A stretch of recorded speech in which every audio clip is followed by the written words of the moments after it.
Hey everyone, this is Donathan, and if this is your first time seeing my channel, I want to welcome you. I am a father, an entrepreneur, somebody who loves and enjoys life, and I love sharing things that I've experienced and went through in my life, and also just my journey as an entrepreneur in business that I am proud to call my own. And on this channel, we'll discuss a lot of different topics, but today we are going to be talking about 5 things fatherhood has taught me. And if you like my content or you want to learn more about my journey, please like and subscribe. I would love to have you as part of our family here. And I want to talk about this because becoming a parent changed the way I think about responsibility, success, time, and the example that I'm setting. These are 5 of the biggest lessons fatherhood has taught me so far. And I learn every day from being an active parent, as I like to call it. If you currently have kids, maybe you want to share your lessons that you've learned in the comments. If you are thinking of having kids or you haven't had kids yet, maybe it'll give you some perspective and some things to think about before you become a parent. The first thing that I think being a father has taught me is your child is going to watch more than they're going to listen. So, as a parent, I believe we love to talk. We love to tell our kids, "Oh, be responsible, make sure you're doing this, make sure you're doing that, be able to dream big, go after your goals, work hard," right? We say all of these things to our kids in the hope that they will actually take it in and they're actually going to listen to what we say, and they're actually going to go into the world and execute the way that we tell them. But unfortunately and fortunately, our kids actually watch our behaviors. So if you're someone who's telling your kid to dream big, but you're not a dreamer, your kid is watching that. If your kid is watching you be complacent and be okay with, whatever kind of lifestyle you're living or just who you are as a person, if you're not constantly growing, your kid is seeing those behaviors. If you're someone that drinks, if you're someone that smokes, if you're someone that goes out, how you interact with your spouse or your partner, your kid is watching all these behaviors, how you treat your friendships, how you treat your relationships outside of your household. Your kid is watching all this. Are you a giver? Are you courteous? Are you respectful? Are you kind? Your kid is constantly watching your behaviors, and these are the behaviors that your kid is going to take in, and they're actually going to either use these skills that they're saying you do, or they're not going to use the skills because you're not showing or demonstrating them, right? It's easy to tell a kid to be a dreamer, but you are the example of the dreamer. So if you are telling your kid to be a dreamer and then you're not a dreamer, well, it's going to be hard for your kid to know what a dreamer looks like. If you're telling your kid that you have to be respectful and that you have to be kind and courteous, you're not kind and courteous. You don't know how to hold doors. You don't know how to say, excuse me. You don't know how to be a respectful citizen. It's going to be hard for your kid to know what an example of that looks like. If you're not a giver and you're telling your kid you want to make sure that you're thinking about other people and that you're courteous and that that you're a giving person, but you don't have a giving spirit, or maybe you only have a giving spirit one time a year when Christmas comes around and you want to just donate to something, it's not going to help your kid create the behaviors of a giver, because what they're seeing and what they're realizing, their reality is that you yourself are not a giver. So I think one thing as a parent, the thing that I've learned probably the most is your kid is going to watch your behaviors more than they're going to listen to what you're telling them your behaviors are. So it's very important as a parent that you continue to try to grow and that you are hyper aware of your behaviors, because this is the demonstration that your child is going to have when they're looking at what does respectful mean, what does a giver mean, what does being responsible mean, what is being, somebody who's ambitious and follows up and follows through? What does that mean? What does it mean to, dedicate your time and all these things? Your kid is watching your behaviors. So you have to be mindful of that. The second thing is, when you're a parent, providing is more than just making more money or giving money, right? A lot of parents are very transactional with their kids, and their kids receive things very transactionally. One thing that your kid is not going to receive transactionally is your time and your love, right? Everything else that you do for your kid as they're growing up, you buy them things, you take them places, whatever the case may be, those are very transactional to kids. And I remember when I was a kid, I remember all the transactional things that my parents did for me. The more that I became an adult, the more I realized that the transactional things weren't the important things. What was important was, why were there no followed up actions, right? If a parent buys a bike for their kid, That's very transactional. But how many times is the parent going out and riding bikes with their kid? If the parent buys a kid a baseball mitt or a basketball hoop, how many times is that parent going out and, playing catch or playing basketball with their kid? These things are become more important as you become an adult. So as a kid, it's very transactional. You buy me a thing, I use that thing, whatever. But the things that kids really want and the things that kids are really going to remember are not the monetary things. They're really going to remember the time and the effort that you put into spending time with them, to being a part of their life, to really demonstrating and showing them love.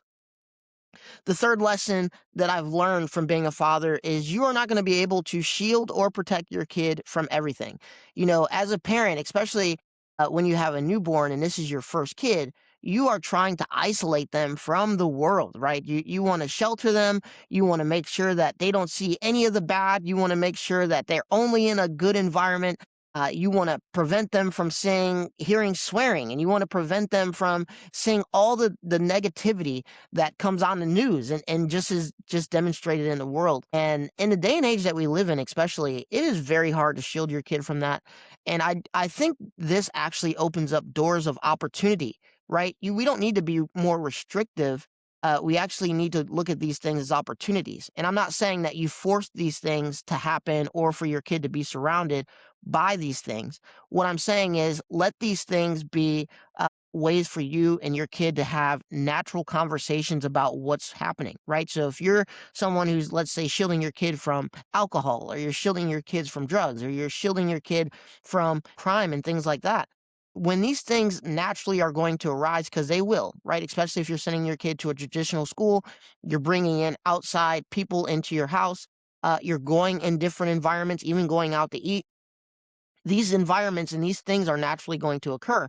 And instead of, just kind of ignoring them, use it as teachable moments for your kids. Use it as a moment to introduce them to these things, be able to communicate, share, open up this line of communication. I think the earlier that you can open up the line of communication with your kids, the better. That way they feel comfortable about talking about certain topics with you, versus if you never open up these lines of communication and you kind of keep it restricted and you keep it almost shameful, if you will, your kid is going to be less likely to share these things as they grow up and as they mature and become more of an adult. They're not going to be willing to share a lot of these things with you. So I think the more open you can be and the more you can look at, things that aren't maybe things that you condone in your household as opportunities for you to communicate, I think the better off that's going to be, because at the end of the day, you're not going to protect your kid from everything.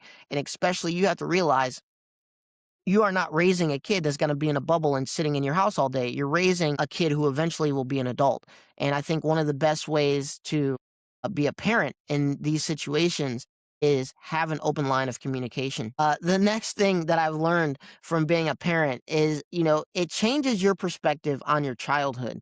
Sometimes this can be good and sometimes this can be bad. Wait till you have kids, because maybe you got in an argument, or maybe, you had a discussion, or maybe you gave your perspective and they just want to say, wait till you have kids, wait till you have kids.